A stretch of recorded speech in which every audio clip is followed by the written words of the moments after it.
Hello, my friends, and welcome to the Library of the Obscure, and happy Halloween. You're just in time for a treat. After all, what is Halloween without a nice ghost story or even a vampire story? How about one that kind of combines the two? An author actually pulled that off back in 1912. His name is E.F. Benson.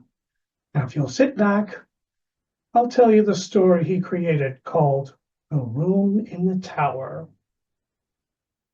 It is probable that everybody who is at all a constant dreamer has had at least one experience of an event or a sequence of circumstances which have come to his mind in sleep being subsequently realized in the material world. But in my opinion, so far from this being a strange thing, it would be far odder if this fulfillment did not occasionally happen, since our dreams are, as a rule, concerned with people who we know and places with which we are familiar, such as might very naturally occur in the awake and daylit world. True, these dreams are often broken into by some absurd and fantastic incident which puts them out of court in regard to their subsequent fulfillment, but on the mere calculation of chances, it does not appear in the least unlikely that a dream imagined by anyone who dreams constantly should occasionally come true.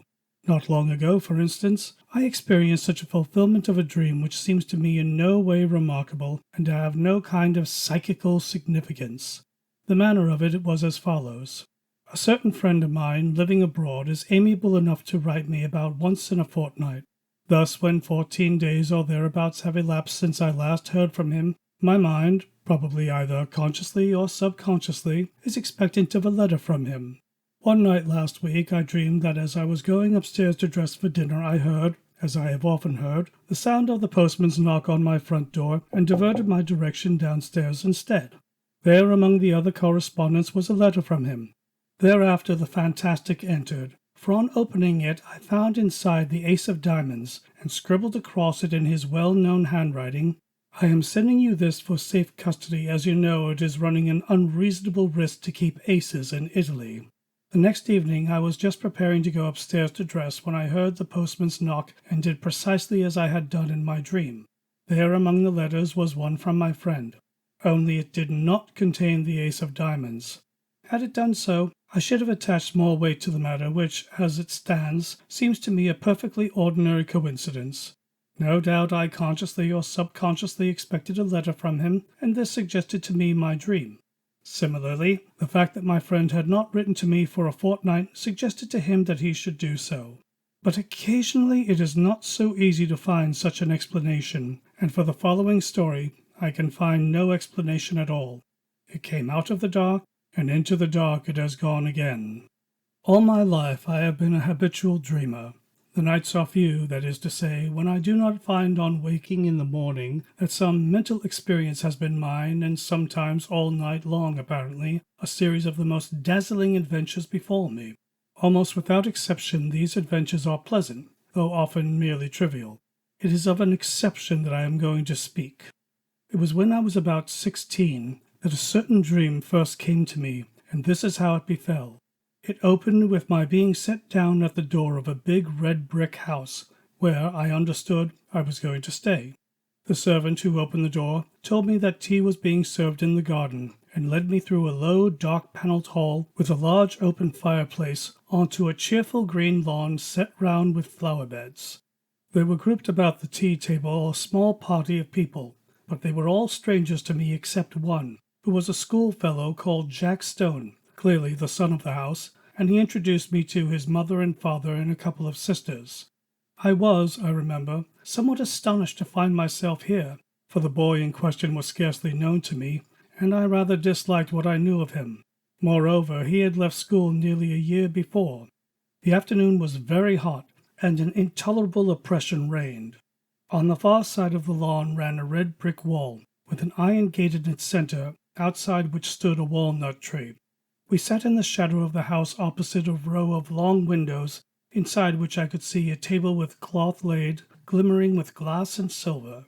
This garden front of the house was very long, and at one end of it stood a tower of 3 stories, which looked to me much older than the rest of the building. Before long, Mrs. Stone, who, like the rest of the party, had sat in absolute silence, said to me, Jack will show you to your room. I have given you the room in the tower." Quite inexplicably, my heart sank at her words. I felt as if I had known that I should have the room in the tower, and that it contained something dreadful and significant. Jack instantly got up, and I understood that I had to follow him. In silence we passed through the hall, and mounted a great oak staircase with many corners, and arrived at a small landing with 2 doors set in it. He pushed one of these open for me to enter, and without coming in himself, closed it after me. Then I knew that my conjecture had been right. There was something awful in the room, and with the terror of nightmare growing swiftly and enveloping me, I awoke in a spasm of terror. Now that dream or variations on it occurred to me intermittently for 15 years. Most often it came in exactly this form: the arrival, the tea laid out on the lawn, the deadly silence succeeded by that one deadly sentence, the mounting with Jack Stone up to the room in the tower where horror dwelt, and it always came to a close in the nightmare of terror at that which was in the room, though I never saw what it was. At other times I experienced variations on this same theme. Occasionally, for instance, we would be sitting at dinner in the dining room, into the windows of which I had looked on the first night when the dream of this house visited me. But wherever we were, there was the same silence, the same sense of dreadful oppression and foreboding. And the silence, I knew, would always be broken by Mrs. Stone saying to me, "Jack will show you to your room. I have given you the room in the tower." Upon which, this was invariable, I had to follow him up the oak staircase with many corners and enter the place that I dreaded more and more each time that I visited it in sleep. Or again I would find myself playing cards still in silence in a drawing-room lit with immense chandeliers that gave a blinding illumination. What the game was I have no idea. What I remember, with a sense of miserable anticipation, was that soon Mrs. Stone would get up and say to me, "Jack will show you to your room. I have given you the room in the tower." This drawing-room where we played cards was next to the dining-room, and, as I have said, was always brilliantly illuminated, whereas the rest of the house was full of dusk and shadows. And yet how often, in spite of those bouquets of lights, have I not pored over the cards that were dealt me, scarcely able for some reason to see them? Their designs, too, were strange. There were no red suits, but all were black, and among them were certain cards which were black all over. I hated and dreaded those. As this dream continued to recur, I got to know the greater part of the house. There was a smoking room beyond the drawing-room at the end of a passage with a green baize door. It was always very dark there, and as often as I went there I passed somebody whom I could not see in the doorway coming out. Curious developments, too, took place in the characters that peopled the dream, as might happen to living persons. Mrs. Stone, for instance, who, when I first saw her, had been black-haired, became grey, and instead of rising briskly as she had done at first when she said, "Jack will show you to your room. I have given you the room in the tower," got up very feebly, as if the strength was leaving her limbs. Jack also grew up and became a rather ill-looking young man, with a brown moustache, while one of the sisters ceased to appear, and I understood she was married.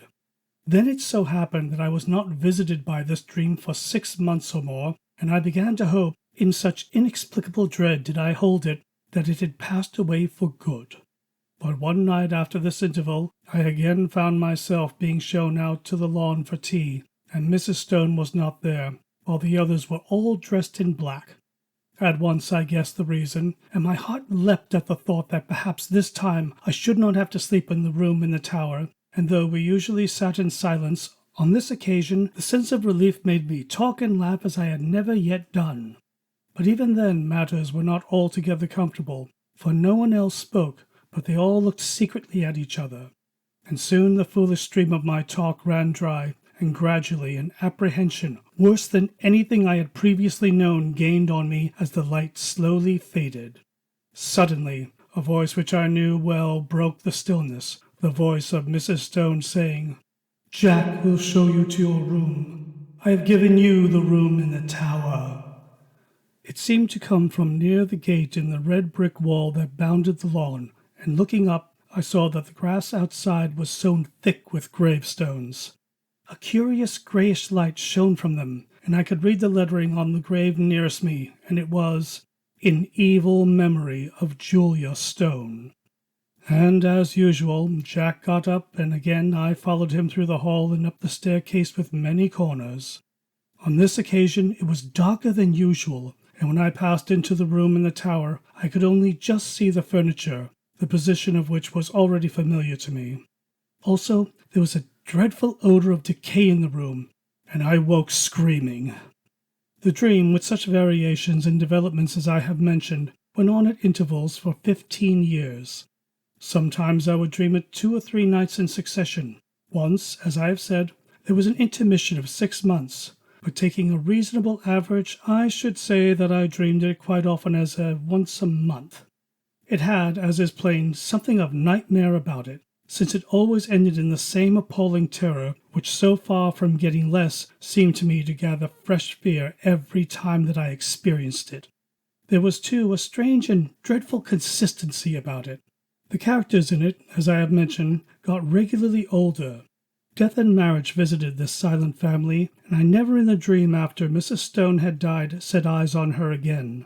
But it was always her voice that told me that the room in the tower was prepared for me, and whether we had tea out on the lawn or the scene was laid in one of the rooms overlooking it, I could always see her gravestone standing just outside the iron gate. It was the same, too, with the married daughter. Usually she was not present, but once or twice she returned again, in company with a man whom I took to be her husband. He, too, like the rest of them, was always silent, but owing to the constant repetition of the dream, I had ceased to attach, in my waking hours, any significance to it. I never met Jack Stone again during all those years, nor did I ever see a house that resembled this dark house of my dream. And then something happened. I had been in London in this year up till the end of July, and during the first week in August went down to stay with a friend in a house he had taken for the summer months in the Ashdown Forest district of Sussex. I left London early, for John Clinton was to meet me at Forest Row Station, and we were going to spend the day golfing and go to his house in the evening. He had his motor with him, and we set off about 5 in the afternoon, after a delightful day for the drive, the distance being some 10 miles. As it was still so early, we did not have tea at the clubhouse, but waited till we should get home. As we drove, the weather, which up till then had been, though hot, deliciously fresh, seemed to me to alter in quality and become very stagnant and oppressive, and I felt that indefinable sense of ominous apprehension that I am accustomed to before thunder. John, however, did not share my views, attributing my loss of lightness to the fact that I had lost both my matches. Events proved, however, that I was right, though I do not think that the thunderstorm that broke that night was the sole cause of my depression. Our way lay through the deep, high-banked lanes, and before we had gone very far I fell asleep, and was only awakened by the stopping of the motor. And with a sudden thrill, partly of fear but chiefly of curiosity, I found myself standing in the doorway of my house of dream. We went, I half wondering whether or not I was dreaming still, through a low, dark-panelled hall and out onto the lawn where tea was laid in the shadow of the house. It was set in flower beds. A red brick wall with a gate in it bounded one side, and out beyond that was a space of rough grass with a walnut tree. The facade of the house was very long, and at one end stood a 3-storied tower, markedly older than the rest. Here for the moment all resemblance to the repeated dream ceased. There was no silent and somehow terrible family, but a large assembly of exceedingly cheerful persons, all of whom were known to me. And in spite of the horror with which the dream itself had always filled me, I felt nothing of it now that the scene of it was thus reproduced before me. But I felt intensest curiosity as to what was going to happen. Tea pursued its cheerful course, and before long Mrs. Clinton got up, and at that moment I think I knew what she was going to say. She spoke to me, and what she said was, "Jack will show you to your room. I've given you the room in the tower." At that, for half a second, the horror of the dream took hold of me again. But it quickly passed, and again I felt nothing more than the most intense curiosity. It was not very long before it was amply satisfied. John turned to me. "Right up at the top of the house," he said, "but I think you'll be comfortable. We're absolutely full up. Would you like to go and see it now?" By Jove, I believe that you are right, and that we are going to have a thunderstorm. How dark it has become!" I got up and followed him. We passed through the hall and up the perfectly familiar staircase. Then he opened the door and I went in. And at that moment, sheer, unreasoning terror again possessed me. I did not know what I feared. I simply feared. Then, like a sudden recollection, when one remembers a name which has long escaped the memory, I knew what I feared. I feared Mrs. Stone, whose grave with the sinister inscription in evil memory I had so often seen in my dream just beyond the lawn which now lay below my window. And then once more the fear passed so completely that I wondered what there was to fear, and I found myself sober and quiet and sane in the room in the tower, the name of which I had so often heard in my dream, and the scene of which was so familiar. I looked around it with a certain sense of proprietorship, and found nothing had been changed from the dreaming nights in which I knew it so well. Just to the left of the door was the bed, lengthwise along the wall, with the head of it in the angle. In a line with it was the fireplace and a small bookcase. Opposite the door, the outer wall was pierced by 2 lattice-paned windows, between which stood the dressing-table, while ranged along the fourth wall was the washing-stand and a big cupboard.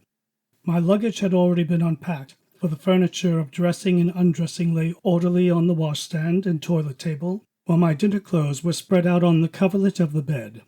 And then, with a sudden start of unexplained dismay, I saw that there were 2 rather conspicuous objects which I had not seen before in my dreams. One, a life-sized oil painting of Mrs. Stone. The other, a black and white sketch of Jack Stone, representing him as he had appeared to me only a week before in the last of the series of these repeated dreams, a rather secret and evil-looking man of about 30. His picture hung between the windows, looking straight across the room to the other portrait which hung at the side of the bed. At that I looked next, and as I looked, I felt once more the horror of nightmare seize me.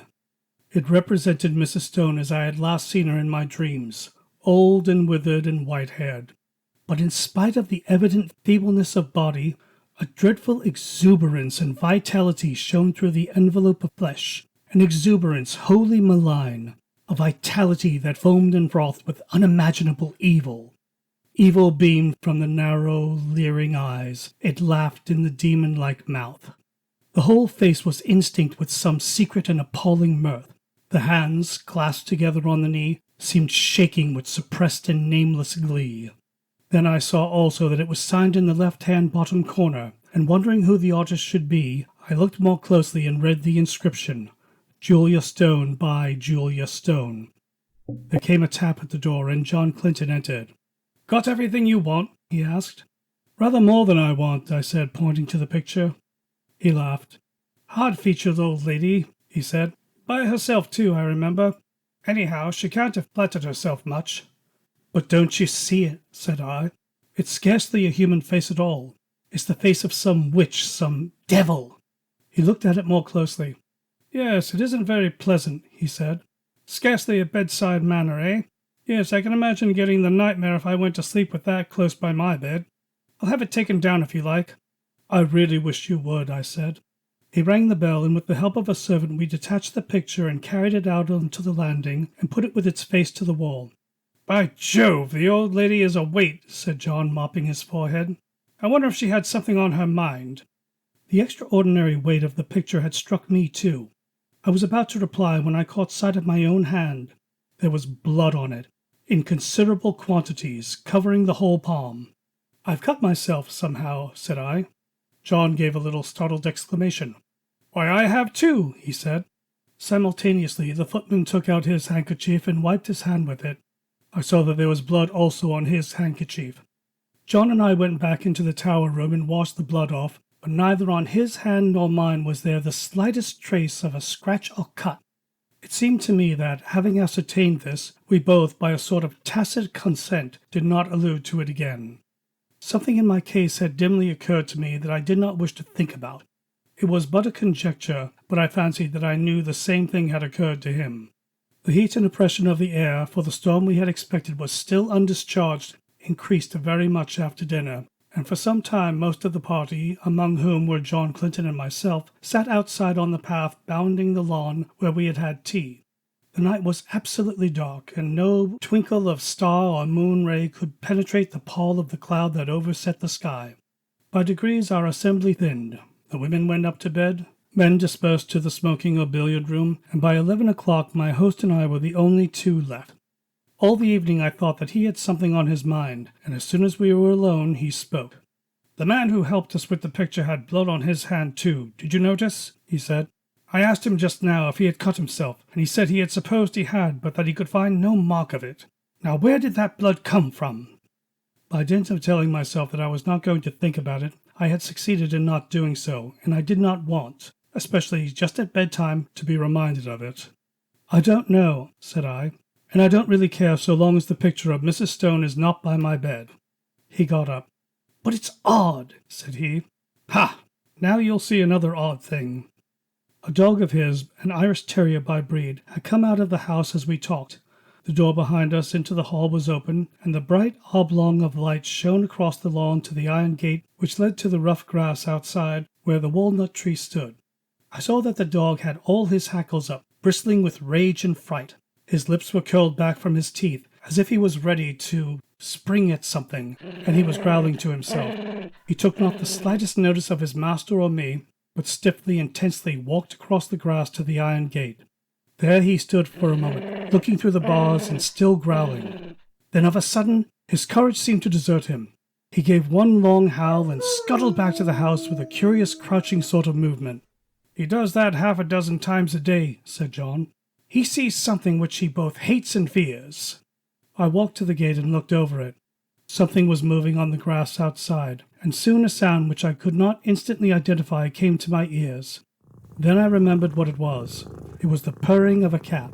I lit a match and saw the purrer, a big blue Persian, walking round and round in a little circle just outside the gate, stepping high and ecstatically, with tail carried aloft like a banner.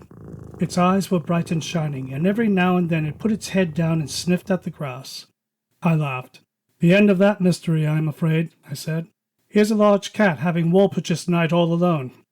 "Yes, that's Darius," said John. "He spends half the day and all night there. But that's not the end of the dog mystery, for Toby and he are the best of friends, but the beginning of the cat mystery. What's the cat doing there?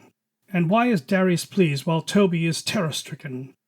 At that moment I remembered the rather horrible detail of my dreams when I saw through the gate, just where the cat was now, the white tombstone with the sinister inscription. But before I could answer, the rain began as suddenly and heavily as if a tap had been turned on, and simultaneously the big cat squeezed through the bars of the gate and came leaping across the lawn to the house for shelter. Then it sat in the doorway, looking out eagerly into the dark. It spat and struck at John with its paws as he pushed it in order to close the door. Somehow, with the portrait of Julia Stone in the passage outside, the room in the tower had absolutely no alarm for me, and as I went to bed, feeling very sleepy and heavy, I had nothing more than interest for the curious incident about our bleeding hands and the conduct of the cat and dog. The last thing I looked at before I put my light out was the square empty space by my bed where the portrait had been. Here the paper was of its original full tint of dark red. Over the rest of the walls it had faded. Then I blew out my candle and instantly fell asleep. My awakening was equally instantaneous, and I sat bolt upright in bed under the impression that some bright light had been flashed in my face, though it was now absolutely pitch dark. I knew exactly where I was, in the room which I had dreaded in dreams, but no horror that I had ever felt when asleep approached the fear that now invaded and froze my brain. Immediately after a peal of thunder cracking just above the house, but the probability that it was only a flash of lightning which awoke me gave no reassurance to my galloping heart. Something I knew was in the room with me, and instinctively I put out my right hand, which was nearest the wall, to keep it away, and my hand touched the edge of a picture frame hanging close to me. I sprang out of bed, upsetting the small table that stood by it, and I heard my watch, candle, and matches clatter onto the floor. But for the moment there was no need of light, for a blinding flash leapt out of the clouds and showed me that by my bed again hung the picture of Mrs. Stone. And instantly the room went into blackness again. But in that flash I saw another thing, namely a figure that leaned over the end of my bed, watching me. It was dressed in some close-clinging white garment, spotted and stained with mold, and the face was that of the portrait. Overhead the thunder cracked and roared, and when it ceased and the deathly stillness succeeded, I heard the rustle of movement coming nearer me, and more horrible yet, perceived an odor of corruption and decay. And then a hand was laid on the side of my neck, and close beside my ear I heard quick-taken, eager breathing. Yet I knew that this thing, though it could be perceived by touch, by smell, by eye, and by ear, was still not of this earth, but something that had passed out of this body and had power to make itself manifest. Then a voice already familiar to me spoke. "I knew you would come to the room in the tower," it said. "I have been long waiting for you. At last you have come. Tonight I shall feast. Before long we shall feast together." And the quick breathing came closer to me. I could feel it on my neck. At that the terror, which I think had paralyzed me for the moment, gave way to the wild instinct of self-preservation.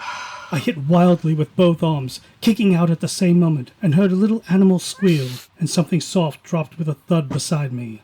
I took a couple of steps forward, nearly tripping up over whatever it was that lay there, and by the merest good luck found the handle of the door. In another second I ran out onto the landing and had banged the door behind me. Almost at the same moment I heard a door open somewhere below, and John Clinton, candle in hand, came running up the stairs. "What is it?" he said. "I sleep just below you and heard a noise as if— Good heavens! There's blood on your shoulder!" I stood there, so he told me afterwards, swaying from side to side, white as a sheet, with the mark on my shoulder as if a hand covered with blood had been laid there. "It's in there," I said, pointing. "She, you know. The portrait is in there, too, hanging up on the place we took it from." At that he laughed. "My dear fellow, this is a mere nightmare," he said. He pushed by me and opened the door, I standing there, simply inert with terror, unable to stop him, unable to move. "Phew! What an awful smell!" he said. Then there was silence. He had passed out of my sight behind the open door. Next moment he came out again, as white as myself, and instantly shut it. "Yes, the portrait's in there," he said, "and on the floor is a thing spotted with earth, like what they bury people in. Come away, quick, come away." How I got downstairs I hardly know. An awful shuddering and nausea of the spirit rather than of the flesh had seized me, and more than once he had to place my feet upon the steps, while every now and then he cast glances of terror and apprehension up the stairs. But in time we came to the dressing-room on the floor below, and there I told him what I have here described. The sequel can be made short. Indeed, some of my readers have perhaps already guessed what it was, if they remember that inexplicable affair of the churchyard at West Fawley some 8 years ago, where an attempt was made 3 times to bury the body of a certain woman who had committed suicide. On each occasion the coffin was found in the course of a few days again protruding from the ground. After the 3rd attempt, in order that the thing should not be talked about, the body was buried elsewhere in unconsecrated ground.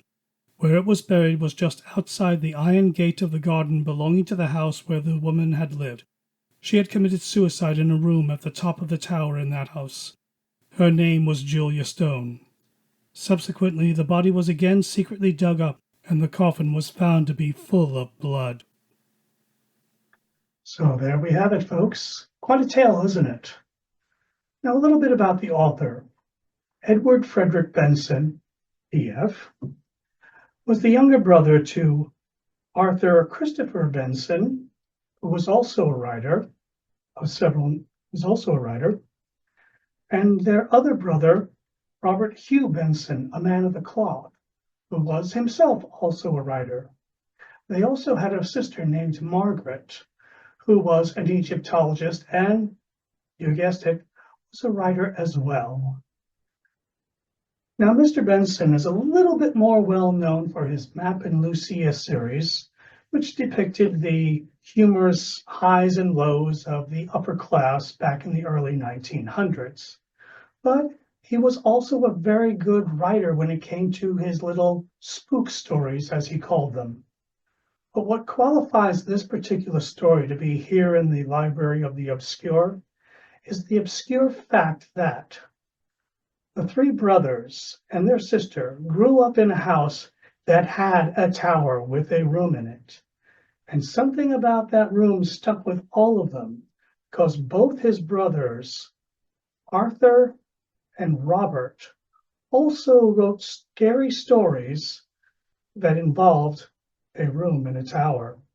Now, Mr. Benson is a little bit more well known for his Map and Lucia series, which depicted the humorous highs and lows of the upper class back in the early 1900s.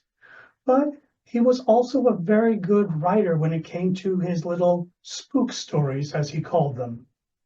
But what qualifies this particular story to be here in the Library of the Obscure is the obscure fact that the three brothers and their sister grew up in a house that had a tower with a room in it. And something about that room stuck with all of them, because both his brothers, Arthur and Robert, also wrote scary stories that involved a room in a tower.